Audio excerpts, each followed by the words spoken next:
This is Dan Schneider. On this Dan Schneider video interview, I will be speaking with author Sean Wallace. He has written a book called The End of Democracy and Faith, and we'll be talking about it and its premises in a moment. Sean Wallace is an author. He's written a book called The End of Democracy and Faith. I'll be speaking with him a little bit about it, but as I usually like to do, I want my guests to give a little bit of background about themselves, both where they come from, how they came to their view, and what the subject is in the book. So, Sean, if you could give a little bit of history of yourself. Thanks, Dan. Yes, I was brought up in a religious Christian household, and I was baptized by age 9. Over time, with education and experience, I began to abandon my Christian faith until I was no longer considered myself a Christian. There was no dramatic moment when I no longer was a Christian. It's just over time, I ran out of arguments to keep me in the Christian faith. That's kind of my religious aspect. And when I was in college, I wanted to promote Austrian economics, and there was only 3 colleges at that time: Stanford, California State University, Hayward, which they now, I think it's called California State University, East Bay, and George Mason, that either taught or supported Austrian economics. So I needed a master's degree or more to teach Austrian economics at the college level. I could not afford to continue past a bachelor's degree, so I had to leave that path unfulfilled. After graduation from college, I considered becoming an economist, but I didn't want to crunch numbers for the government or even the private sector and be forced to follow or work within failed economic policies. I went into retail management, and for a brief foray, I was a commodities broker. Then I settled into manufacturing, and I worked in manufacturing for a number of years. But even though I was working in manufacturing, there was always a sense that I kind of left a lot of things unfulfilled, that I wanted to do. And this book is kind of that journey of trying to address some of these premises that aren't being addressed. I feel like there's a lot of things out there that really are so basic, and some things are yet so complex that they all need to be said. It seems to me that one of the premises of your book is that the economics of the world generally, but specifically of the U.S., lacks an ethos, and that ethos, you seem to have posited that the ethos has always been sort of this Christian Protestant work ethic, the idea with faith mixing with democracy, mixing with the economy. Is ethics part of the book's main argument in one way, form, or another? Well, there has to be. There's kind of I kind of pick non-aggression as the your main premise, your main axiomatic premise. That I don't think you can reduce a premise, reduce it any more than, some basic point. And I think non-aggression is to me the best place to start. Well, what then is the main thrust of your book, since it deals with democracy and faith? Do you see religion having intertwined too much with market forces? I think it has. I mean, you look at foreign policy over the world. You can't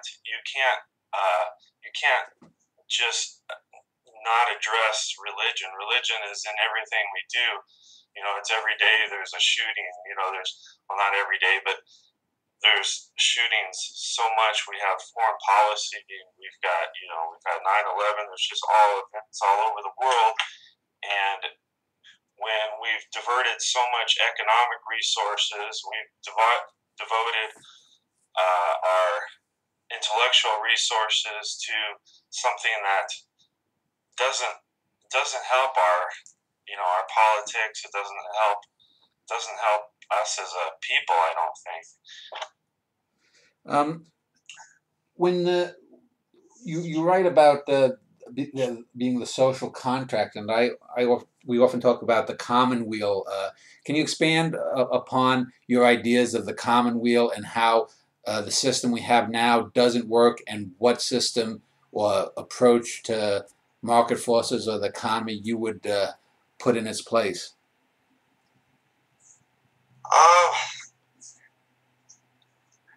I don't in the book. I don't really. I go into a lot of the voluntary state and some of the things that I would do, but it seems now, and especially after having released the book, I have to get.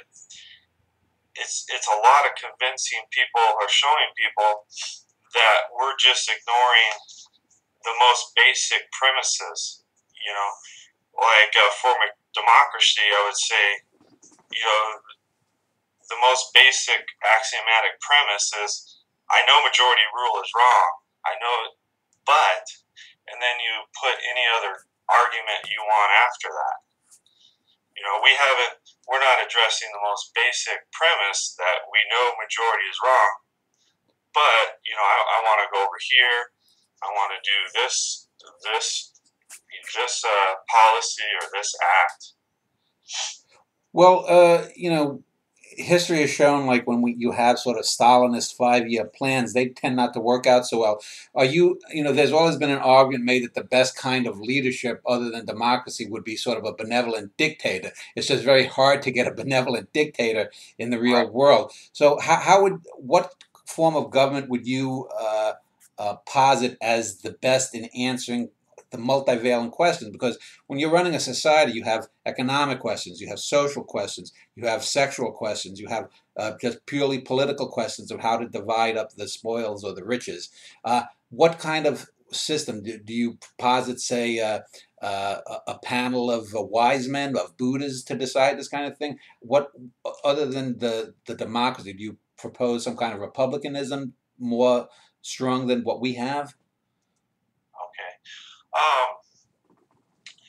There's what I do is I have in the book I list pretty much every agency and department in the government, and then I've taken from that list and I've kind of shown what the basic ones you would need, and you could argue from a non-aggression premise that might still stand after you eliminate all the socialistic ones and things that have to do with promoting socialism. And people don't have a right to our income. And once you eliminate that premise that I have a right to your income, and because I'm a majority, I can go take your income, and once we've eliminated those type of departments and agencies, and we're just left with just agencies and departments that we could make a rational, we can at least argue that we can justify these from a non-aggression premise, then we can kind of move and say, okay, these are the ones we have left. Now, to who's making the decisions, you still have, when I argue, there's a lot of agencies that will still stand. It'll be a smaller, limited government, but it'll be one based on non-aggression, which we don't, and there won't be taxes, because that's a form of aggression. There will be so many things that will be different because you've taken aggression out of the picture. And as far as once you've taken aggression and so many of these socialistic things, and you've taken aggressive religion out of the picture, and once we've had, maybe a religious enlightenment, that we understand how aggressive that faith is. You look at the Quran faith. I could sit here and read so many, passages from, different Quran passages where we're advocating killing the infidel killing homosexuals, and on we do. But once you've eliminated that, you've eliminated so many of the problems that you're going to have to deal with. Once you've kind of come down to a proper non-aggressive society, then you have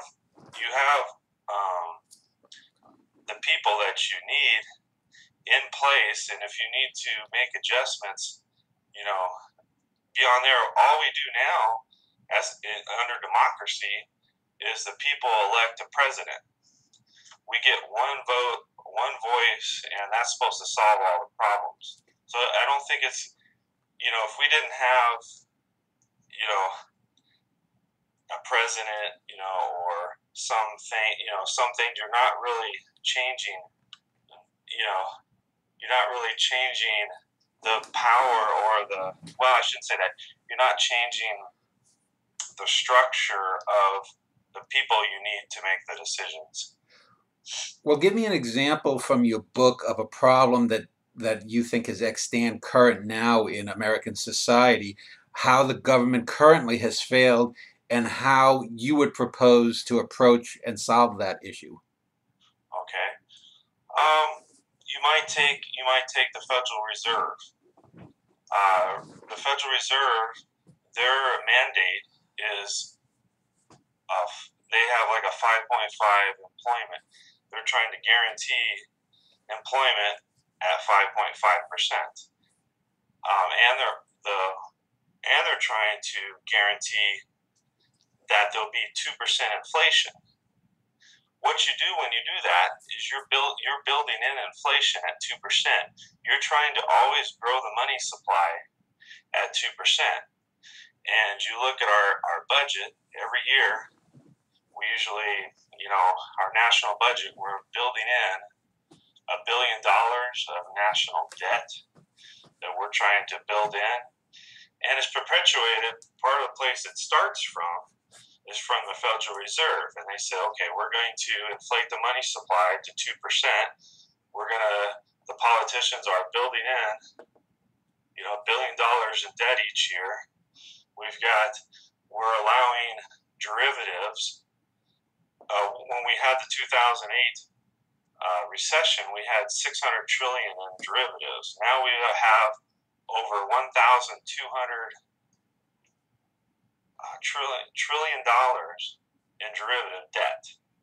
So if we have a mindset that we want to keep increasing the money supply and increasing inflation, we're going to eventually destroy the U.S. dollar. We're going to destroy our economy and everything else.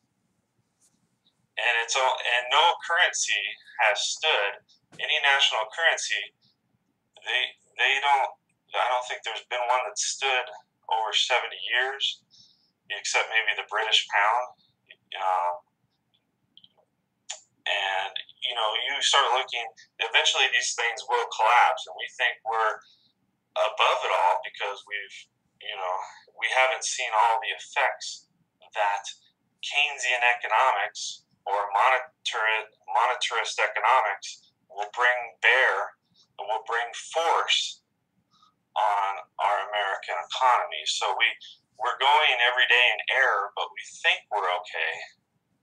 So I guess if there was a policy, if you changed people's mindsets and you did away with like the Federal Reserve and you changed, and I kind of explain in the book how you could try to start with devising the money supply where it's based on maybe a commodity that has a limited fixed thing. Right now we have an unlimited fiat currency.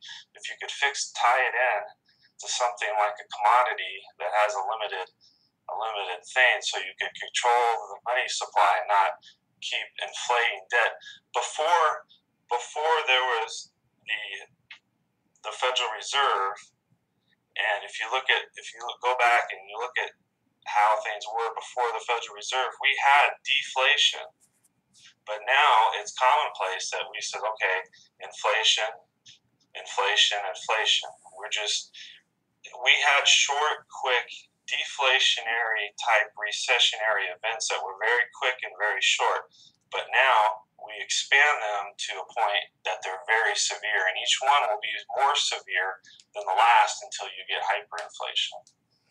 It seems that you are not big on big government and also not big on big corporations. You talk in the book about what's called the voluntary state. Could you define what the voluntary state is and how it differs from the American Republic as it is now? I haven't. I can't say I've worked out all the details of what that would look like, but the voluntary state, what I wanted to show is it's a much smaller government that's based on non-aggression, and that it would be what you have instead of when people pay their taxes and they pay for, it's like going into a grocery store. Well, if you go into a grocery store, you don't want to pay for everybody's groceries in that grocery store. You just want to go in and pay for your groceries. Well, in the voluntary state, you just walk in, you pay for the groceries that you want, which is the different departments and agencies that you want. And then if you didn't pay for it, just like if you don't have car insurance and you get in an accident, you're going to have to be responsible for that decision. The voluntary state is along that same line. Now I make a few things based on non-aggression that are kind of unavoidable to even have a state, such as national defense and some other issues like that. But the basic premise is kind of like going into a grocery store and you only are paying for the things that you want as a person because you have a right to your own income. So you're only purchasing and buying those things that are pertinent to you, and your own retirement, your own consequences are not a social thing, because the social contract, you go back to the social contract, a social contract should be something that actually is more like a contract in the sense that you should be able to agree to some of the laws and some of the things that you live by. Right now, the only choice we have as a social contract is you can choose to be a U.S. citizen or not be a U.S. citizen. You can choose to vote for a president or not. I mean, there's not the choices that there should be under a social contract.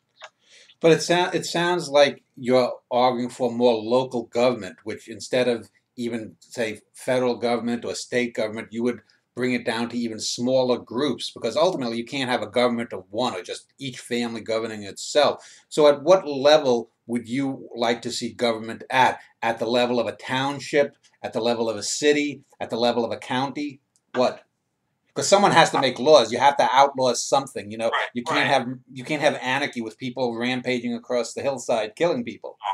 No, I mean, and the voluntary state, I've showed you still have police, you still have courts. I've showed all the different things that exist. You still have, based on non-aggression, I've made arguments for these things. You still have law and order, and you still have these things are in place. You still need a national you still need national cooperation. Everything's a lot like it is now. I mean, you don't have, and that's why when I say we have national police, and you have things at the federal level, because what you don't want, and when you get things like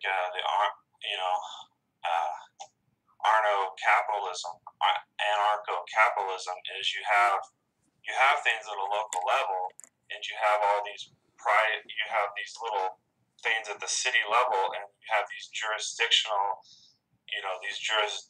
conflicts, and you have problems with mounting a national defense or things on a national level. When you have national law enforcement and these things on a bigger level, it is government on the same big level. It's just on a smaller level, when you're not paying for all the social programs, you've brought part of government down to a smaller level, but law and order and rule of law are still on the national, federal level or a state level. Well, for example, suppose a state or a local county, wanted to. I mean, for example, Britain just left the EU. Now, the United States is not like the economic, or like the European Union. It's a republic. It's an actual one nation. It's 50 states, but our concept of states is different than a nation state. Texas or Idaho or Florida or Michigan are not de facto countries that are all in a union. They are subservient to the federal government. How would you handle things? I mean, putting aside things like national defense or whatnot, softer things like the Bill of Rights. When you have groups, for example, in the last year or so, we've had gay marriage come up. We've had over the last 10, 15 years since 9/11, we've had people accused of terrorism held in Guantanamo Bay who've gone before the Supreme Court to try to get their cases heard. How would you deal with these things having to do with individual rights in the voluntary state? They would be under the same rule of law that are under the existing courts that we have now. There would just be the courts would just change in the effect that the laws would be based on more non-aggression. In my book, I talk a lot about, when you have non-aggression, things like you mentioned, gay marriage and stuff like that, that's a non-aggressive act. That's a consensual thing that there's nothing wrong. But, with faith, I mean, you could go, there's 7 countries in Muslim countries, you talk about the Islamic faith, it's a capital offense to be homosexual. Saudi Arabia, Yemen, Iran, Afghanistan, Mauritania, Sudan, Northern Nigeria, United Arab Emirates. It's still you can be executed for that. In the voluntary state, if you're basing on non-aggression, you're following the rule of law of non-aggression. It's gay marriage would be a legal sanctioned thing, and then you'd have to look at marriage itself. You'd have to look, okay, if you're giving some people special rights as being married, you have to look at what you're doing to single people, and you would have to kind of the rule of law under that would have to look at the marriage contract, and look at particulars on that. And like I said, this book was more about the philosophical premise to challenge democracy. I didn't work out all the things like if we talk about gay marriage, all the things revolving marriage, that would take a little bit of doing just that one subject. Well, the voluntary state, you use the term non-aggression. So give me an example, 2 or 3 examples of what you would consider aggression within America today towards individual liberty. What's aggressive about the U.S. government as it is constituted now?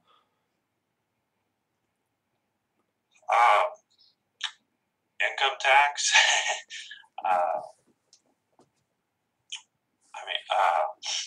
I guess you have so many things that proceed from the right to your own income, and having taxes, and having that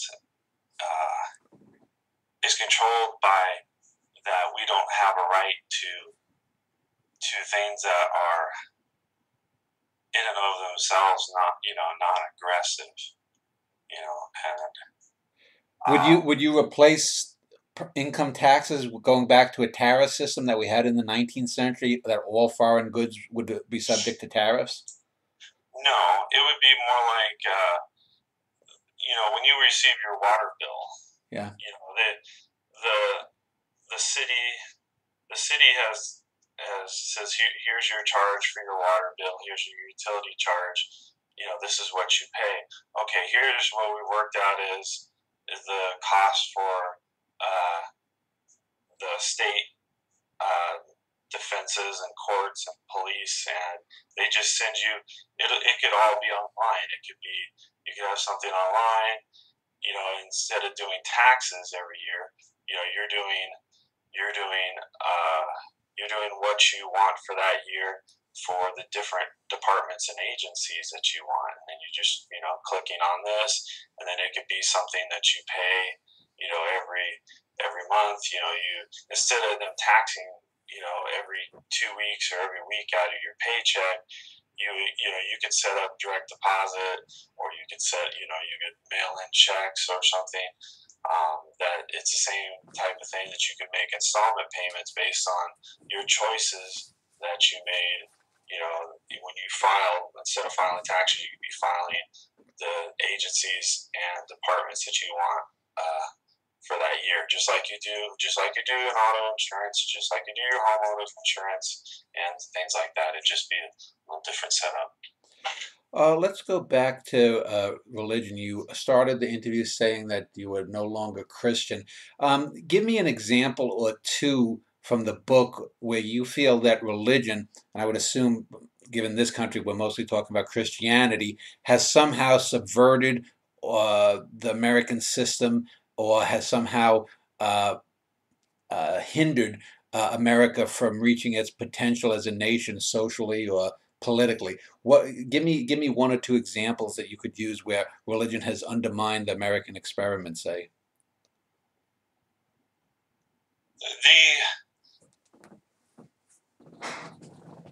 It's some of it's hard to measure of where science could advance if we weren't limited by the thought that okay, time is based on a relative to a single universe with a beginning and an end, or if you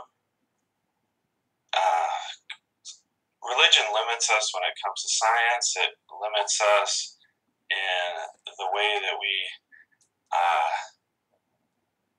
spend our time and our money. I mean, if you don't have buildings dedicated to the law of gravity, or dedicated to that just sucks up time and resources to serving a God that doesn't exist. It's kind of hard to measure that. I mean, if we're talking specific events, of course there's abortion clinic bombings, I would say, are motivated by Christian beliefs and things like that. But the Christian faith in the last 100 years, or you pick a time frame, it hasn't had the violence of, say, the Islamic faith. But and that's just maybe based on when you go, the Bible, all the people, that were millions of people murdered in the Bible, but it kind of God's murder kind of ended more in the New Testament, and people kind of choose to follow Jesus. But in the Islamic faith, you just kind of keep on. There was never not as much of a defining moment, and you shift to a better, more Gentile society. Let's talk about, because we're recording this in the year 2016, and we're in the middle of a presidential election system, presidential election here this year. and the current two candidates for the major parties are Republican Donald Trump and Hillary Clinton as the Democratic Party. What do you find wrong with the election system, especially at a federal level? And how would you argue to change that? Do you advocate more third parties? And if so, how would you get libertarians, Green Party, socialists, and a dozen other parties to get more parity with the main parties so that people could have greater choice? Because it seems to me that just having this two-party duopoly, there's no way that you're ever going to get people to vote for the voluntary state. Well, they wouldn't, and then that is the hard part, is getting to a voluntary state, because there wouldn't be a vote.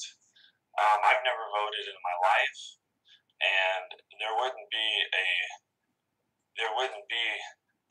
Democratic, there wouldn't be this thing where we're electing political politicians every 4 years or something like that, because you wouldn't have politicians. Well, who would then be running things? I mean, would you go, like I said, back to sort of a benevolent dictatorship or monarchy or what kind of system then would you have? Because someone has to make decisions. If we're going to build a dam so that we can make a reservoir to have water, these basic life and death decisions, You have the same people that are making them now. I mean, if you have nuclear bombs come flying across the Pacific Ocean, or fighter jets, come across, yeah, you might have a president that eventually makes a decision, but the first decisions are going to be based on the people that have the authority to make the decisions at that moment. Those are going to be your leaders, your generals, those are going to be the people that are going to be making those decisions. You won't. It'll be you may not. You won't have the politicians making these socialistic decisions. Now, I know it's going to be it would be an adjustment, because you wouldn't have this president, steering things. That you would have the existing people in the agencies and departments making that decision.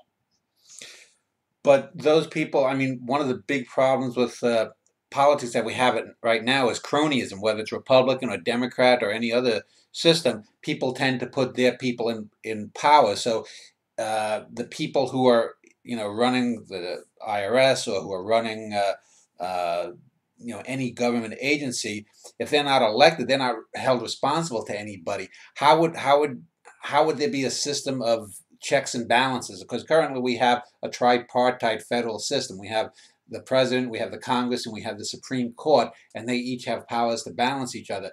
If we have a voluntary state, how would we get things? How would we balance all things so that one particular group or one particular portion of government didn't seize control and become a dictatorship? Okay. I'm sorry. You said the Supreme Court. What are the other two? I think you said two other. The president and the Congress. Okay. And that would be an interesting thing to see. I didn't work out. Like I said, it was more the premise of trying to make the premise that the basic premise that democracy, the majority rule, is wrong. Now, the Supreme Court is part of the justice system, part of the courts, and it would be in place. Now, how to get maybe more leadership and more help in a non-aggressive way, would be an interesting thing to try to pursue, of how to get that additional help, beyond the Supreme Court, because the Supreme Court takes a while to make these decisions. The generals are unelected officials, but you look at elected officials, all you're doing is you have majority rule that that puts these elected officials in there. You know, you're talking elected official, that's one elected official for what, 1 million people? So, you know, how much it's hard to have accountability for who we have in there now. It's hard to have accountability for anybody that has a monopoly of power. It's a difficult thing, and I think it always will be. It's a problem that, you know, it's very difficult to try to solve when you give anybody a monopoly of power. There's always the chance to abuse it. You know, I think we have less control of making changes that are necessary than I think we have. You know, we have less control over that than I believe we think we have. Probably most people don't know, we've been under a national state of emergency going on for over 100 years. At any moment, you know, there's already in place that you could make somebody an enemy of the state and put them in, you mentioned Guantanamo or something else. You know, we have less control over our lives and over our liberties than the majority of people believe that we do, and that would be the next step, is to try to see how you could solve these problems under non-aggression. Because putting in a Trump or putting in a Clinton, that's just one person, and they're not going to change all the things that need to be done.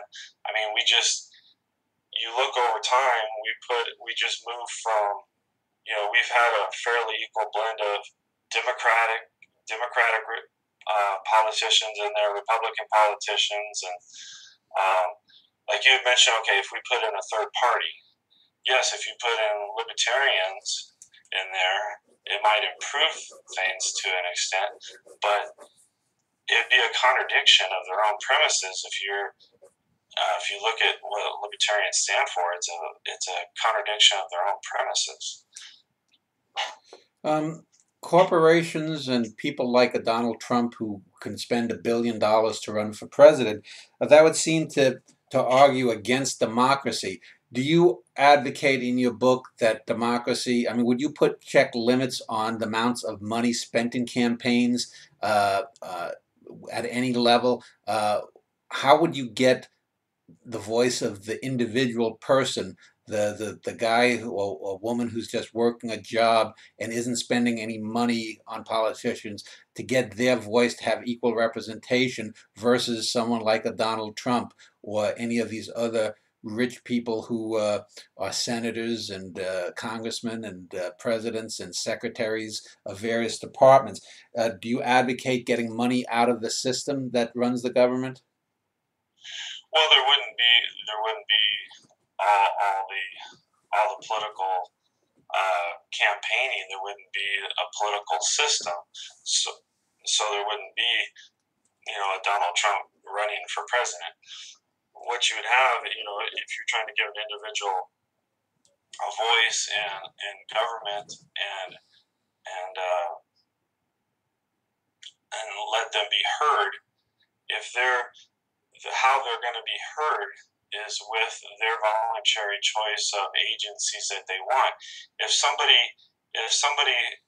we get enough people, you know, if you got over 300 million people in the United States, and 30 million of them decide, okay, I want to do socialism and I want to have a voice to go help this cause or that cause, they can do it.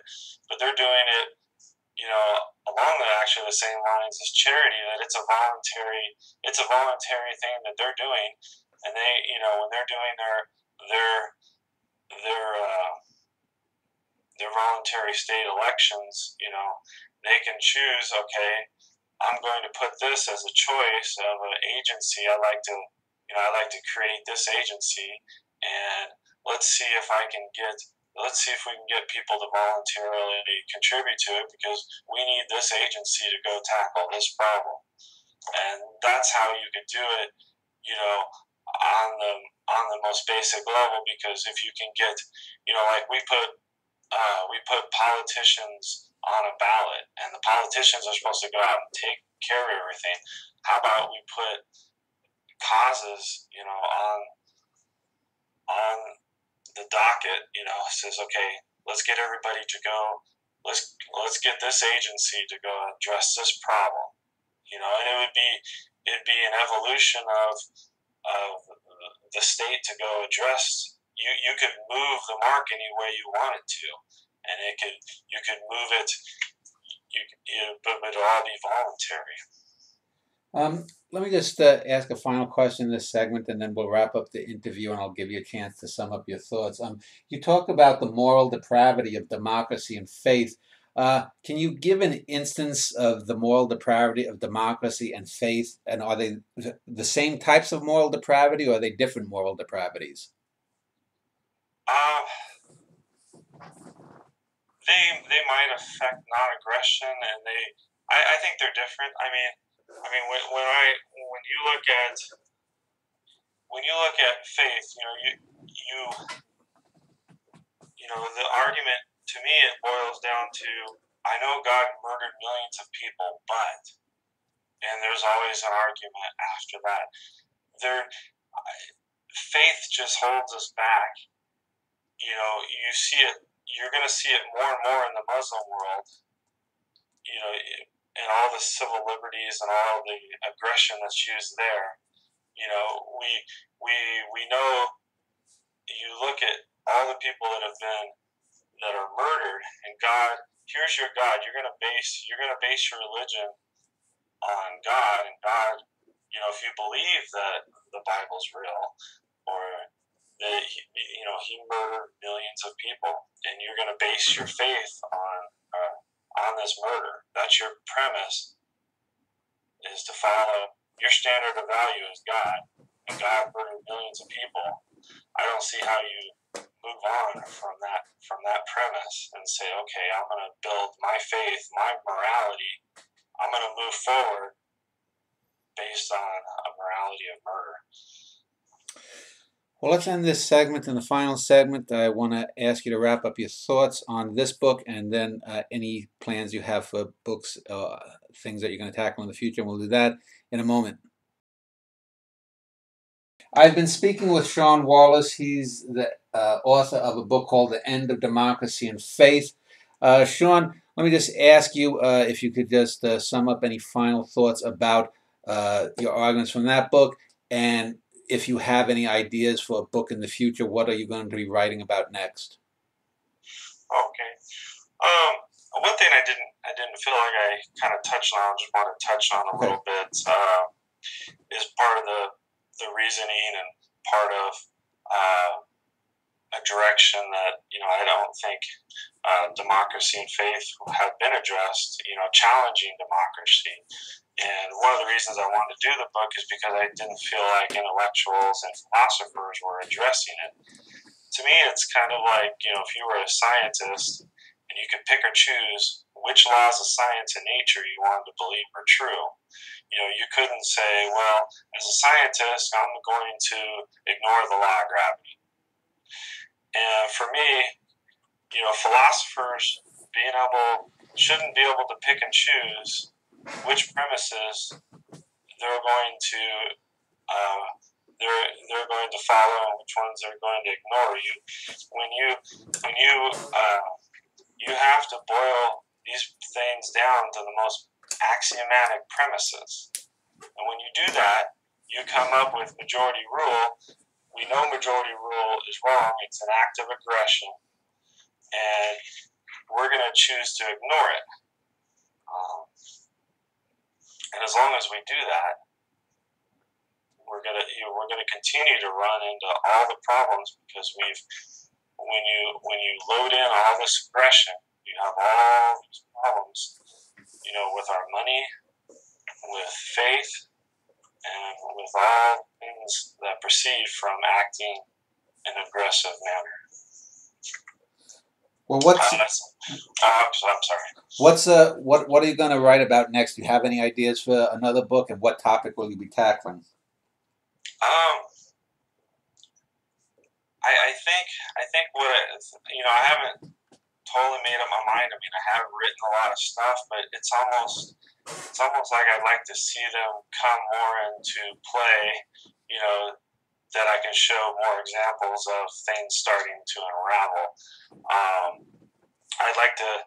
I'm thinking of writing about how aggression has affected the environment, the earth, and challenging some of the things along that line. And there's some basic aggression that we use, and some things that I like to challenge on that. I would like to go farther on faith. I've challenged things kind of from after Darwinism, kind of after life, the start of life. I'd like to kind of go pre-life. There's a lot of different things I'm looking at possibly pursuing. I do like this interview. I've enjoyed it, and I do like the fact that you've challenged, of how you would